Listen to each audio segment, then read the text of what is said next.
Hello everyone, path to JRFL learning প্ল্যাটফর্মে সকলকে আবারও অনেক অনেক স্বাগত জানাই।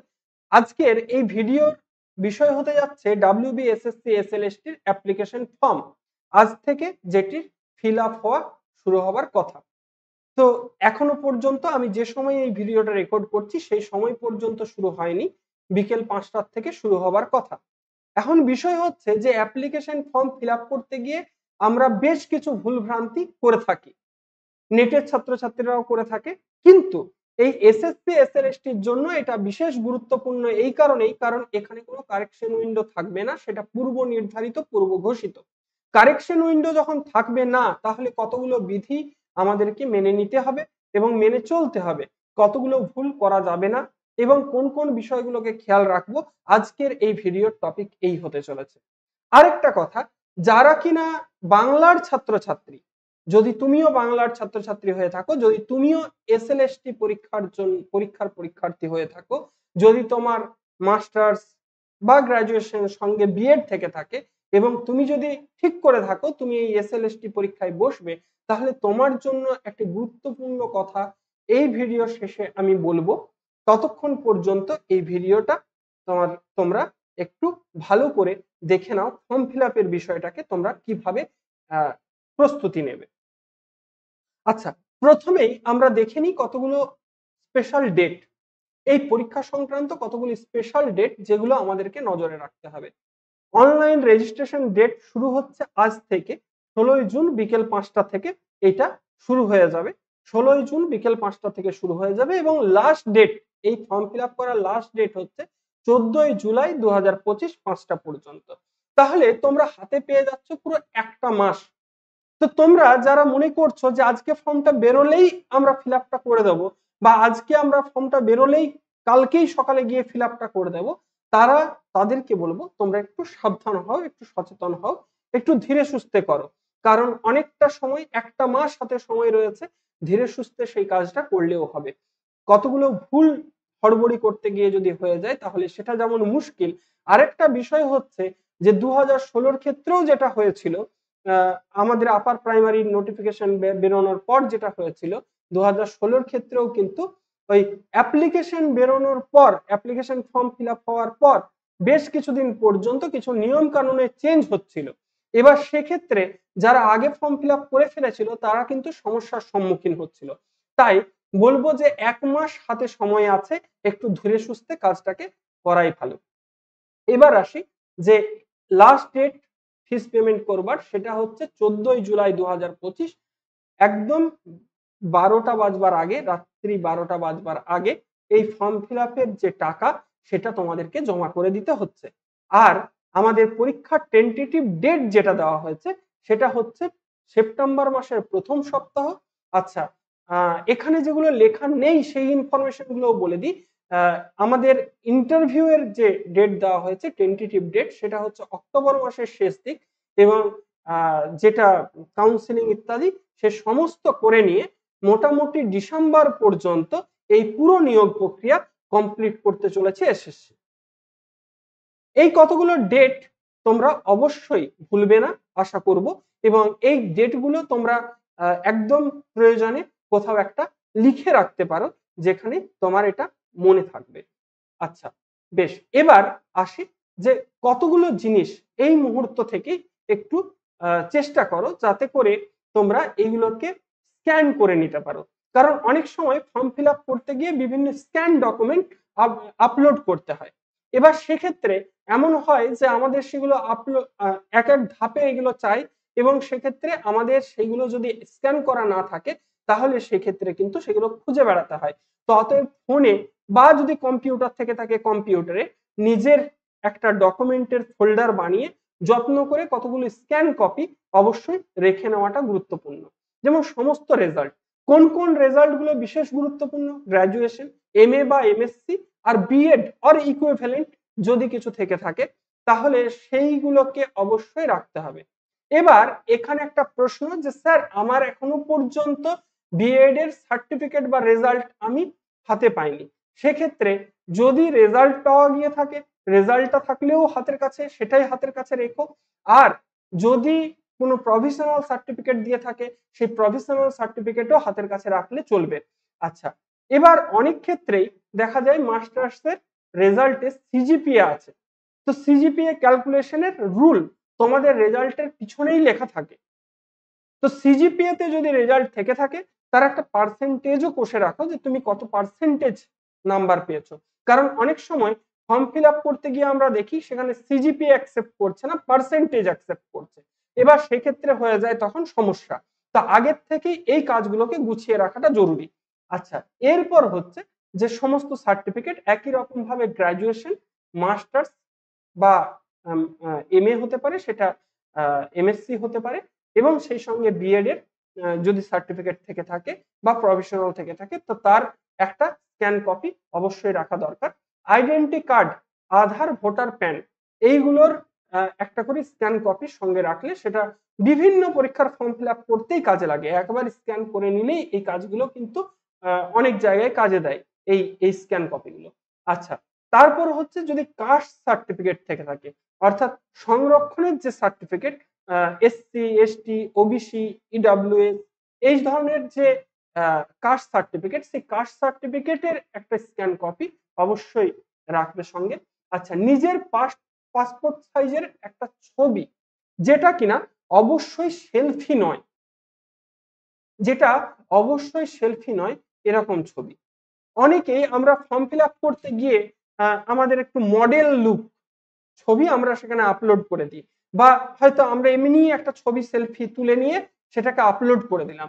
না, সেটা একেবারেই করা যাবে না, একেবারেই করা যাবে না। এখানে প্রফেশনাল হতে হবে, এটা একটা প্রফেশনাল কাজ, অতএব প্রফেশনাল হতে হবে। এখানে একটা যদি ছবি তোলা না থেকে থাকে তাহলে স্টুডিওতে গিয়ে এক্ষুনি একটা ছবি তুলে নেওয়া যেতে পারে এবং সেটাকে একটা অপেক্ষাকৃত কম সাইজ করে, কারণ এই যে আপলোডের জায়গাগুলো হয় সেখানে কিন্তু এইগুলো ফুল ফেজ আপলোড যে সাইজ নেয়, স্ক্যানের যে সাইজ হয় সেটা কিন্তু আপলোড নেয় না। সেক্ষেত্রে সেটা নয় রিকমেন্ডেশন অনুযায়ী ফর্ম ফিল আপের সময় ওটা রিকমেন্ডেশন অনুযায়ী নিশ্চয়ই এটা লেখা থাকবে যে কত কেবি বা কত ডিপিআই এর ফাইল লাগবে, তো সেরকম ভাবে সেটা করে নেওয়া যেতে পারে। আচ্ছা, নিজের পাসপোর্ট ছবি হয়ে গেল। এবার যেটা গুরুত্বপূর্ণ সেটা হচ্ছে সিগনেচার। বেশিরভাগ ক্ষেত্রেই সিগনেচার কালো কালিতে। এবার তোমরা যদি প্রয়োজন মনে করো বা তোমরা যদি ভালো মনে করো তাহলে একটা নীল কালিতে সিগনেচার, একটা কালো কালিতে সিগনেচার করে অবশ্যই সেটাকে স্ক্যান করে রেখো। আচ্ছা, আরেকটা কথা সেটা হচ্ছে স্ক্যান করতে সবসময় দোকানে ছুটতে হবে এমন নয়, অনেক ডকুমেন্ট স্ক্যানার অ্যাপ পাওয়া যায় আমাদের গুগল প্লে স্টোর থেকে। সেই ডকুমেন্ট স্ক্যানার অ্যাপগুলোকে যদি ডাউনলোড করে নেওয়া যায় তাহলেও কিন্তু সেটাকে আপলোড করে দিলেও কিন্তু চলে, কোনো অসুবিধার কিছু নেই, যথেষ্ট ভালো। সেখান দিয়ে এই অ্যাপগুলো দিয়ে কিন্তু স্ক্যান করা যায়। তাহলে এই জায়গাটা অবশ্যই মাথায় রাখতে হবে। তাহলে কি কি বললাম যদি একবার এখানে দেখে নিই আমরা। সমস্ত রেজাল্ট গ্রাজুয়েশন থেকে বিএড পর্যন্ত, এমএ, এমএসসি থাকলে, হ্যাঁ, যেটাকে তুমি প্রডিউস করতে চাইছো গ্রাজুয়েশন অথবা এমএ, এমএসসি, সেটা তো অবশ্যই এইগুলোকে স্ক্যান করে রাখবে। সিজিপিএ থেকে পার্সেন্টেজে কনভার্ট করে রাখবে।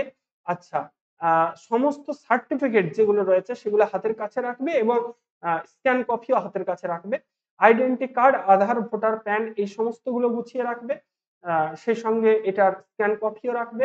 আচ্ছা, কাস্ট সার্টিফিকেট এটাও কিন্তু ভীষণ জরুরি একটা বিষয়, জরুরি একটা ডকুমেন্ট। আচ্ছা, নিজের পাসপোর্ট সাইজ ছবি আর সিগনেচার এইগুলোর স্ক্যান কপি তোমাকে রাখতে হবে গুছিয়ে। এরপর যেটা হচ্ছে যে ফর্ম ফিল আপ করবার সময় যে ডকুমেন্টগুলো অবশ্যই হাতের কাছে রাখবে, আবারও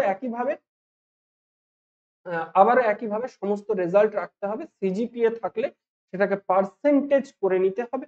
আচ্ছা, আইডেন্টি কার্ড, কাস্ট সার্টিফিকেট আর নিজের ফোনটা অবশ্যই হাতের কাছে রাখবে, কারণ যে মাত্র রেজিস্ট্রেশনটা হবে, অ্যাপ্লিকেশন ফর্মে রেজিস্ট্রেশনটা যে মাত্রই হবে, সাধারণত যেটা হয় একটা মেল অথবা ফোনে মেসেজে অ্যাপ্লিকেশন আইডিটা আসে, তারপর সেই অ্যাপ্লিকেশন আইডি দিয়ে লগ ইন করতে হয় এবং যে ইমেল আইডিটা এখানে ব্যবহৃত হবে সেই ইমেল আইডিটা যেন পার্মানেন্ট অফিসিয়াল, তোমার যে অফিসিয়াল বা পার্মানেন্ট ইমেল আইডি হয় সেটাকে তুমি অবশ্যই আলাদা করে রাখবে। আলাদা করে রাখবে অর্থে কোনো একটা জায়গায় ভালোভাবে এটাকে তুমি লিখে রাখবে, এটার পাসওয়ার্ড লিখে রাখবে।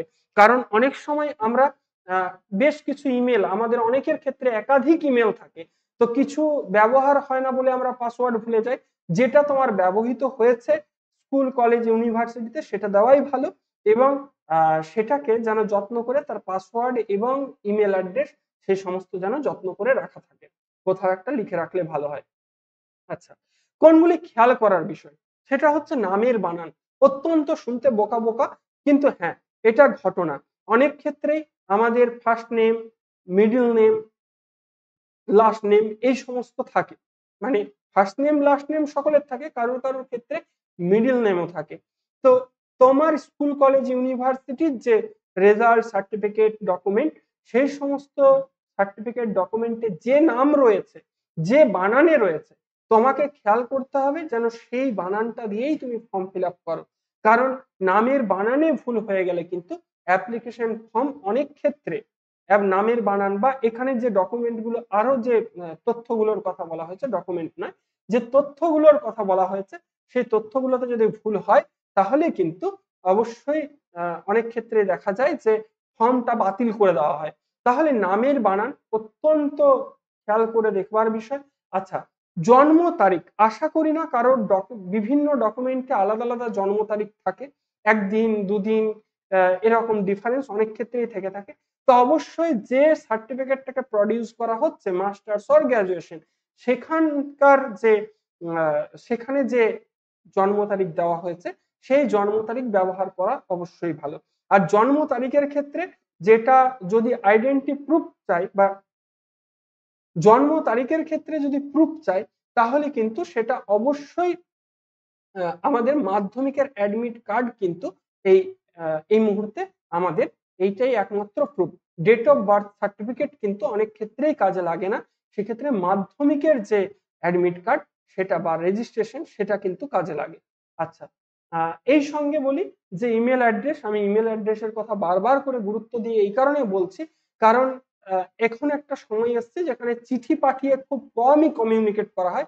বেশিরভাগ কমিউনিকেশন কিন্তু ইমেলের মাধ্যমে হয়। অনেক কিছু তথ্য তারা কিন্তু পাঠাতে পারে তোমার ইমেল অ্যাড্রেসের মাধ্যমে। ফলে ইমেল অ্যাড্রেসটা খুব সাবধানে, খুব যত্ন করে। আচ্ছা, নিজের ঠিকানা যখন দেবে তো এই ঠিকানায় অনেক ক্ষেত্রে চিঠিও আসতে পারে যে কারণে ঠিকানা যেটা দেবে সেটা খুব সচেতনভাবে দেবে। আচ্ছা, ফোন নম্বর। ফোন নাম্বারের ক্ষেত্রে কিন্তু ভুল করা চলবে না। কারণ অ্যাপ্লিকেশন আইডি ইত্যাদি কিন্তু ফোন নাম্বারে আসে এবং অনেক ক্ষেত্রে আমরা জানি না এই ফর্মটা কেমন ভাবে আসবে। আমরা কিন্তু নেটের ফর্ম ফিল আপ করতে গিয়ে দেখেছি ফোন নাম্বার দিলে অটোমেটিক্যালি কিছু আ তথ্য আমাদের কিছু ডেটা সেগুলো কিন্তু ফেচ হয়ে যায়। এবার এই ফর্ম ফিল আপ এর ক্ষেত্রে কিরকম হবে আমরা যেহেতু জানি না ফরমেটটা অতএব এই জিনিসগুলোকে এই জিনিসগুলোর বিষয়ে খুব সচেতন থাকতে হবে।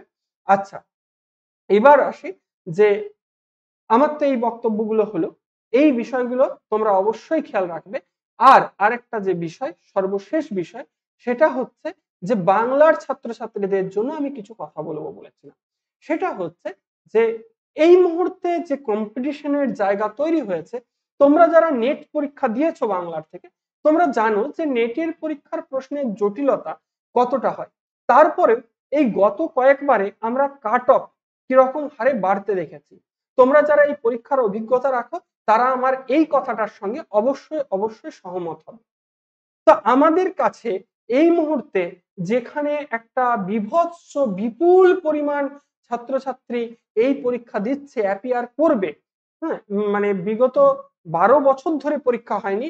তাহলে এই সংখ্যাটা কতটা পরিমাণ তোমরা আশা করছি বুঝতে পারছো এবং এইটার সম্পর্কে একটা ধারণা করতে পারছো। অতএব এখানে আমাদের লক্ষ্যটা কিন্তু সর্বোচ্চ হতে হবে। চেষ্টা করতে হবে যাতে ৬০ এ ৬০ ই রাখা যায়। তো সেটা কিভাবে সম্ভব? সেটা কি আদৌ সম্ভব? তো কিছু রণকৌশল নিয়ে আগামীকাল ঠিক সন্ধ্যে ৮ টার সময় আমি আসছি তোমাদের সঙ্গে একটা আলোচনা নিয়ে। সেখানে তোমাদেরকে আমি বলতে চেষ্টা করব, দেখাতে চেষ্টা করব যে কিভাবে আহ আমরা পড়াশোনা করলে কিভাবে প্রস্তুতি নিলে সর্বোচ্চ নাম্বার আমরা তুলতে পারবো। এখানে সর্বোচ্চ কথাটা কিন্তু সর্বোচ্চই, পারলে ৬০ এ ৬০ ই। আপাত দৃষ্টিতে কারণ মনে হতে পারে যে 60 কি তোলা সম্ভব, কিন্তু না। এরকম এত বড় একটা ভারতবর্ষ দেশ, তার মধ্যে এত ক্যান্ডিডেট পরীক্ষা দেবে, যেখানে এইটা কিন্তু কোনো অস্বাভাবিক কিছু নয়। কিছু ছাত্রছাত্রী এত ট্যালেন্টেড হয় যারা 60 এ 60 করবার যোগ্যতা রাখে।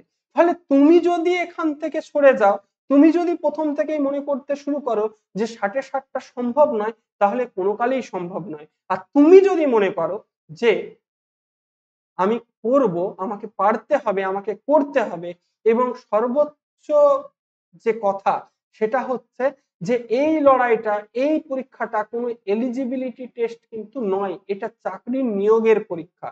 টেটের মতো কোনো এলিজিবিলিটি টেস্ট নয়, নেটের মতো কোনো এলিজিবিলিটি টেস্ট নয়, এটা কিন্তু হাতে হাতে চাকরির ব্যাপার। অতএব এখানে তুমি যদি পিছনে থাকো তাহলে পিছনেই থাকবে, আর তুমি যদি মনে করো তুমি লড়াইটা করবে শেষ পর্যন্ত, জেদটাকে ধরে থাকবে, তাহলে অবশ্যই অবশ্যই এই সেশনটাকে মিস করো না। তোমরা ডেট নোট করে নাও, টাইম নোট করে নাও, আগামীকাল ঠিক সন্ধে 8টার সময় তোমাদের সঙ্গে এই ইউটিউব চ্যানেলে দেখা হচ্ছে। আরো আরো ভিডিও, আরো তথ্য নিয়ে এই ইউটিউব চ্যানেলে তোমাদের সঙ্গে দেখা হবে। অবশ্যই অবান্তর কোনো তথ্য নয়। যারা এই চ্যানেলে পুরানো সদস্য তারা সকলেই জানো যে এই চ্যানেল তোমাদেরকে ভুয়ো তথ্য আজ পর্যন্ত দেয়নি। যে কটা তথ্য দিয়েছে, যেগুলো প্রেডিকশনের বশেও দিয়েছে, সেইগুলোও কিন্তু ঠিক তথ্যই তোমাদেরকে দেওয়া হয়েছে।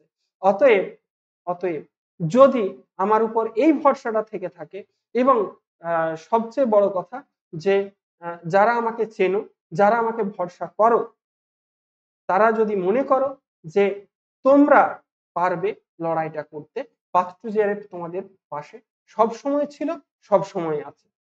ধন্যবাদ সকলকে।